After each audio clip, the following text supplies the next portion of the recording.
Thank you very much. Thank you very much for having me here. Thank you to the organizers of the conference, especially to Alexander Mushinka, and of course to people with whom I was in contact before coming here, with Roman Chonka especially.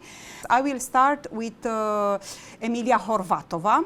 Then I will go to Milena Hubšmanova, Eva Davidova, Elena Marushiakova, and Tatiana Zahar-Podolinska. And I will have some conclusion. Historical background, I already told you what is the connection. First scholar of Romani studies, in fact, is of Slovak background, and Samuel Augustini Abhortis, pioneer.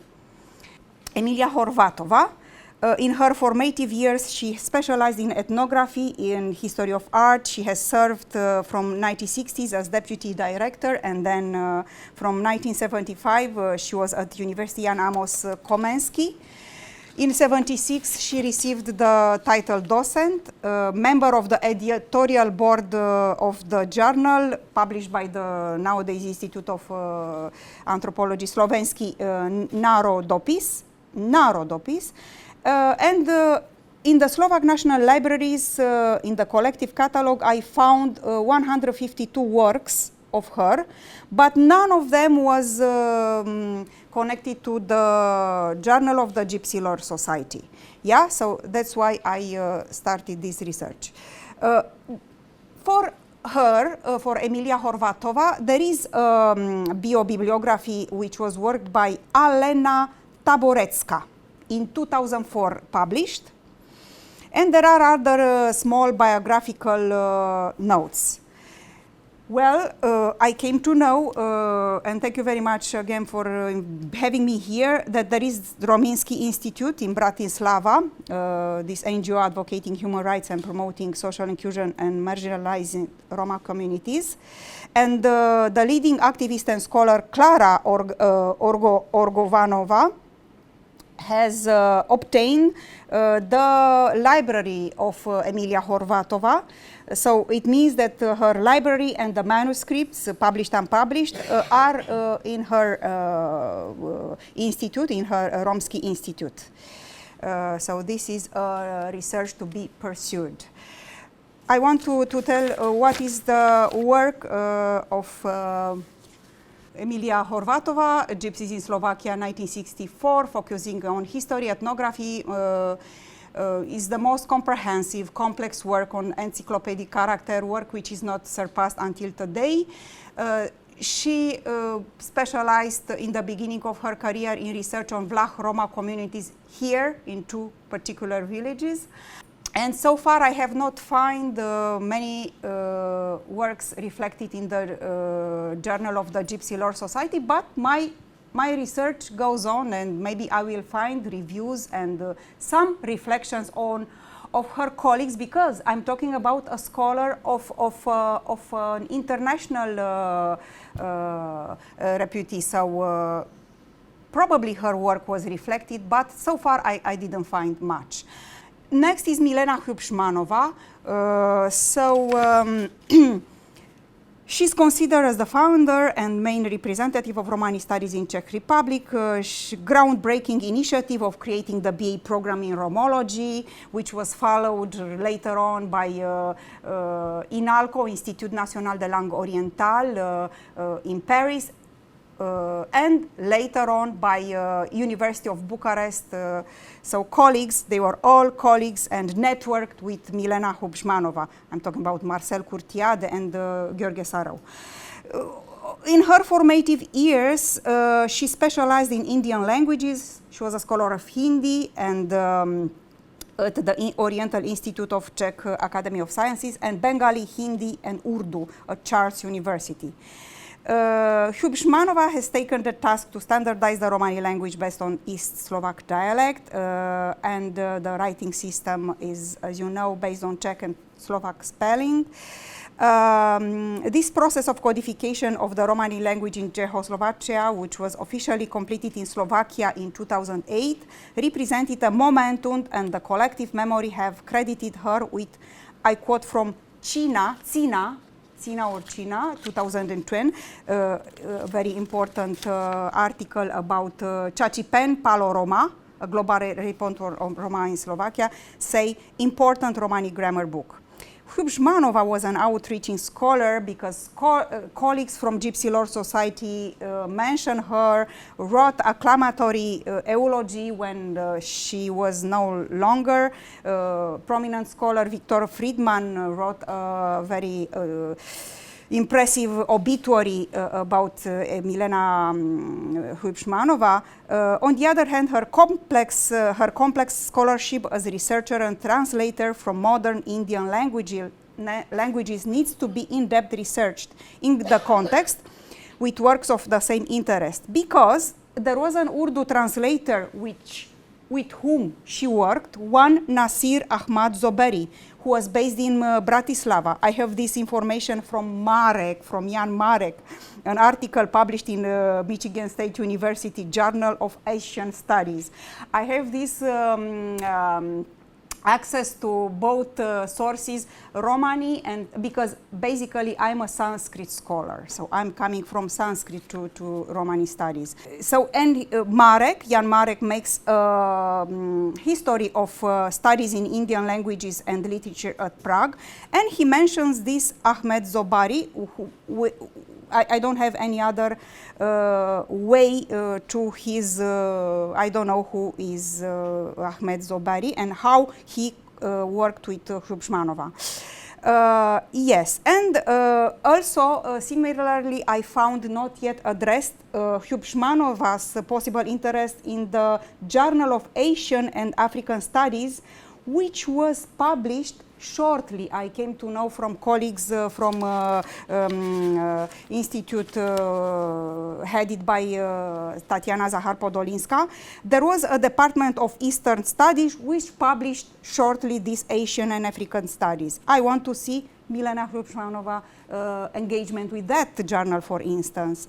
Okay, who has studied on her seriously was Arne Manna, senior researcher of the Institute of Ethnology. He worked a bio-bibliography of Hubšmanova. So it's not groundbreaking research which I'm doing. I'm just adding some nuances on her life and career. Now I go to say what she did in relation to Gypsy Lore Society.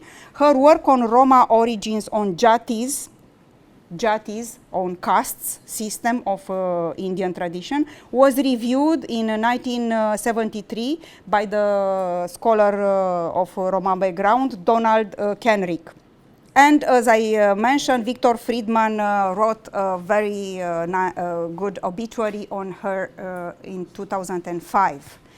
I want to add a note because I'm again in Prešov, which is so much connected with Ilona Lackova.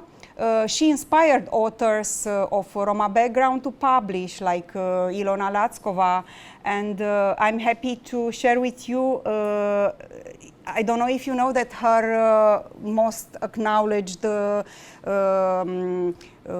book, autobiographical book, was translated also in French. This is known maybe in a very prestigious publishing house in 2000, but I came to know that in 2014 some French but of Slovak origin direction adapted her work to a theater performance.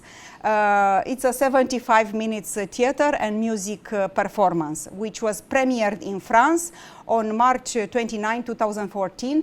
I will update if I will publish my paper. I will update how many performances were there and if it's still on and if it's what is the reception of her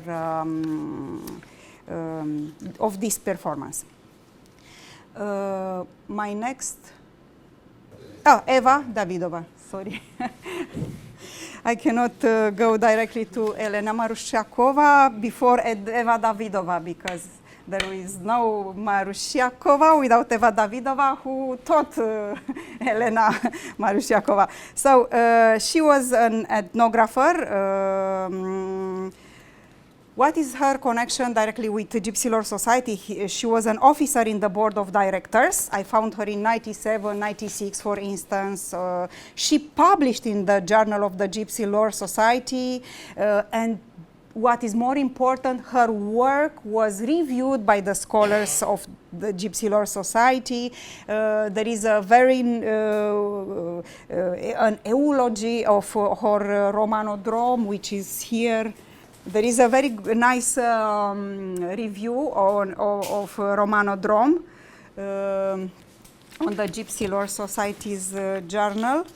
And then about Eva Davidova, what is written, I don't know who is CGS, probably the editor-in-chief of the time of the journal. CGS, who writes about Eva Davidova, says that Davidova's very brief introduction to gypsies in Czechoslovakia and gypsy folk poetry is followed by Žižka's musical description. Oh, this is a review about folk music of sedentary gypsies in Czechoslovakia. Description of the folk songs of sedentary gypsies who are not professional musicians. The folk classification of slow songs, dance songs, and new songs is followed. The new songs, or Rom pop, which began to appear in 1960s, combine Romani language text inspired by folk poetry with a variety of styles of pop music. 53 songs are presented with musical notation.